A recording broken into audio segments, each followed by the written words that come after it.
welcome to my channel. I'm Mark, this is Mark's Mods, and today guys we are going to continue with our Titanic trumpeter build.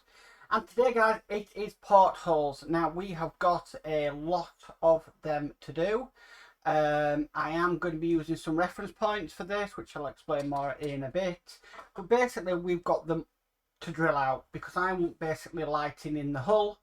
The kit doesn't sort of do that. You have to drill them all out yourself. So I want this kit to be as good as it can be, and I think definitely having the portholes lit up on a night time is definitely the step to go, and definitely the way to display this model. So there is a lot to do, and I may say a lot to do, and this should be some good fun. So I'll probably get sick of them by the end of it, but it should be some good fun. So here we go. So I'm going to say, as always, with all that said, let's drill some portholes.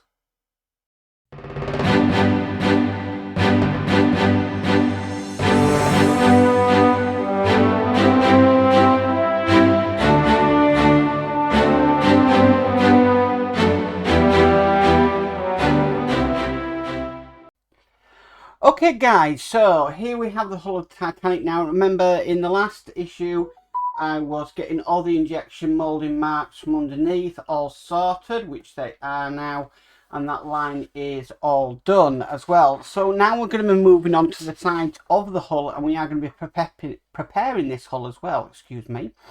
But there's a few things we need to do. So obviously we've got the portholes to drill out, and we've also got some bits that we need to remove, like this door here. Needs to be removed. Now I am using a Facebook group, and in that Facebook group, it's an absolutely fantastic group, but within that group we get basically if you search portholes, basically there's a diagram of what sizes the portholes need to be, what they would some of the holes are doing, some that we don't need to fill in, and then obviously we've got bits we need to remove as well. So to get this as accurate as possible, that is exactly what I'm going to do. I'm not a fan of removing things, but if we need to remove them, then we need to remove them. Now bits like the doors here, they're going to need sanding back, obviously, to get them smooth. And if there's any holes or portholes that actually need to go or disappear, then basically what we can do is we can fill them in with some model filler, and then we just sand them back, and then we'll get exactly what we need. So this should be a very interesting video.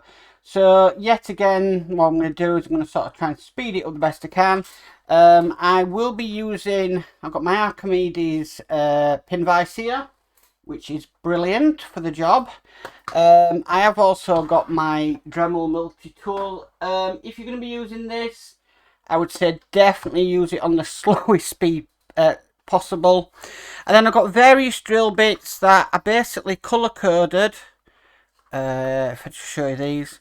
So these are basically colour coded to the size of what the portholes are.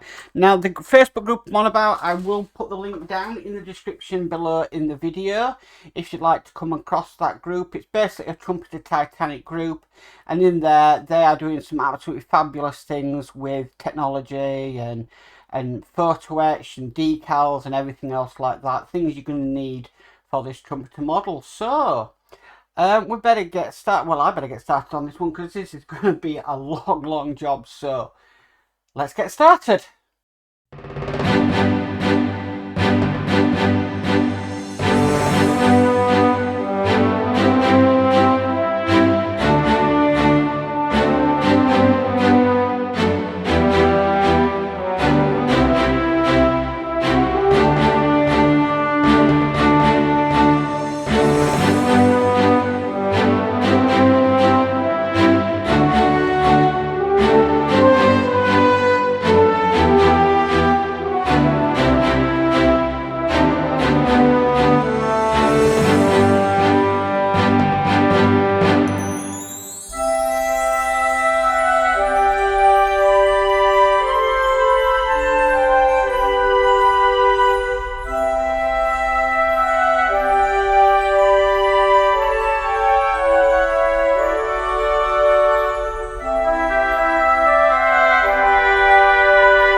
Okay, so we've got now the majority of the portholes drilled out. There's still just a couple of things that just need to be finished off on this. So here we've got two sort of holes here. Now these aren't portholes, these are pause holes. That's what it says. And basically it is a nautical term for a small hole in the hull of a ship through which hull saws may be passed. It may be known as a capsule. Okay, so this one's okay here, so I'm just going to mark that with my Sharpie. That one's okay, but the one here is not. So we basically need to measure 44 millimeters from that. So this is close, so if I just zero this, and we're going to get 44 millimeters. Doesn't know when he does that. You've really got to push on this thing. So I'll try again. I want 44 millimeters from that section. So it's quite a way on here. Getting near. Again, we're just going to bring it down till we get 44. Just a couple of fine adjustments. It's going up, not down. There we go. Just sprung back on there. Right, so we've got 44 millimeters. So it's 44 millimeters from there. And by looking at the diagram that I've got, it's basically, just line this up properly. There we go. Just going to make a little marker just there. It's very faint. But there we have. That's where the next hole is going to be. Now it's exactly the same on the other side. So we need to do exactly the same. So let's just flip this over. Looking so much better with these portholes drilled out now. And again, we more or less just need to do the same. So help if I bring it in. Okay, so there we have it. Now I would have thought that hole was quite close on what it was, so I'm glad I've actually done it this way. Instead of just doing it by eye. That's the wrong side of the Sharpie. I want the thin side. Now one thing I have learnt is Sharpies are not permanent if you have isopropyl alcohol, because it lifts it right off. So there we have the marker for the next hole, and we know that one needs drilling out. Right, okay. Right, so what I'm just going to do, I'm just going to stop the camera and we'll position this, because we need to also make some portholes on the stern of the ship. So back in 2 secs. Okay, so here we are at the stern. Now we've got basically 4 more portholes that need to be put on this rear. Now I'm just setting everything to 0 on this. So we're going to go from sort of the centre of this back. Now, because this is 2 pieces moulded, we're going to just make a line there. That's our centre point. Okay, so now from that marking in the centre, it wants one either side of it. So one round about there and one round about there. Now that is set at 4.5 meters. So now is that 4.50? So let's get this down to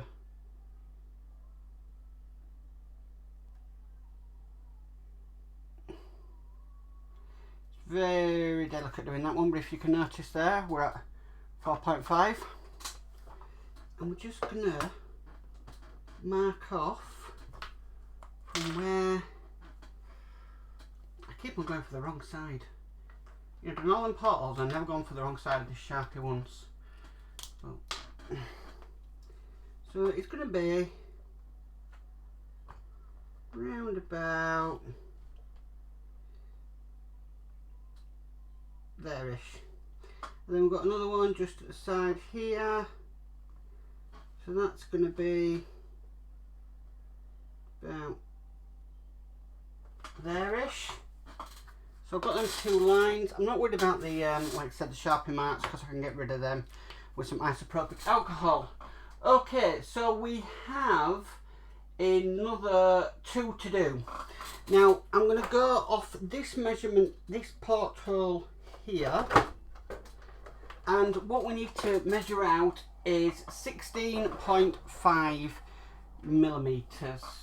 That's correct. So let's get to 16.5. Does seem quite a way away. But we'll set this. And this is just some of the little things that you just want to sort of get accurate. So there we go, 16.5. I can lock this in if I want. Okay, so from that point there, that is 16.5. So done it again with the Sharpie. Get it right, Mark. Right, okay. So I'm using to the side as a guide. I'm just gonna bob one just there. So I can actually, because this is at 16.5. Okay, so if I just turn this caliper around like so, I've still got my measurements. I did lock it in place.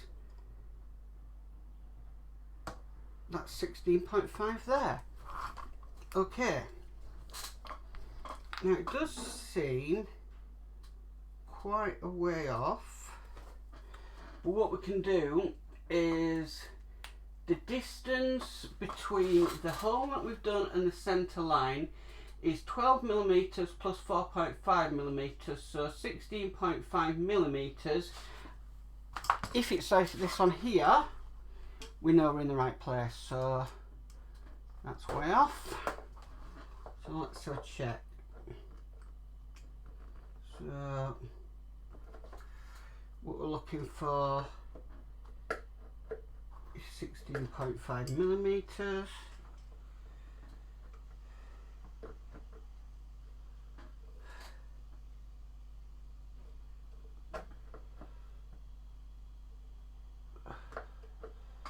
Now say that's about 14.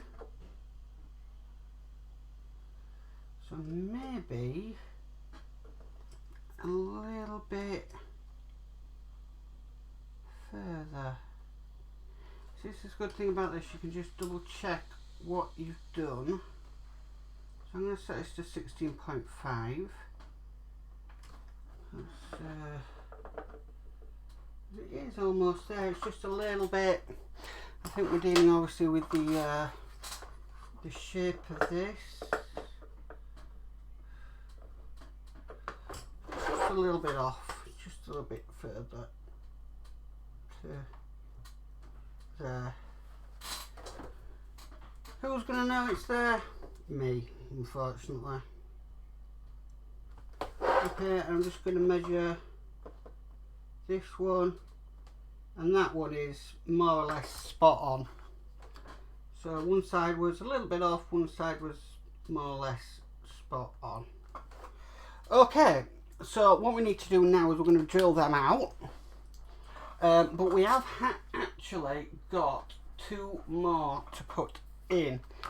Now again, these are the same as the front, so I'm just going to see if I can, on the diagrams I've got, if I can get a better accurate playing. So Where are we? Oh, goodness me. Right, it's very, very, very unclear where these are going to go. Because they are not on this kit at all. So, let's see. So, by looking at this, you can see that there from that there, then that there, and then just a little bit behind it. Oh, hang on. So 1, 2, 3, 4. So it should be one somewhere around this area here. These might be a little bit more different to work out.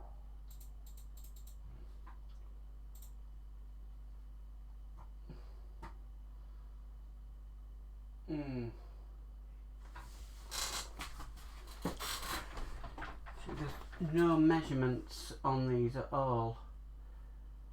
So what I think I'm best doing is just seeing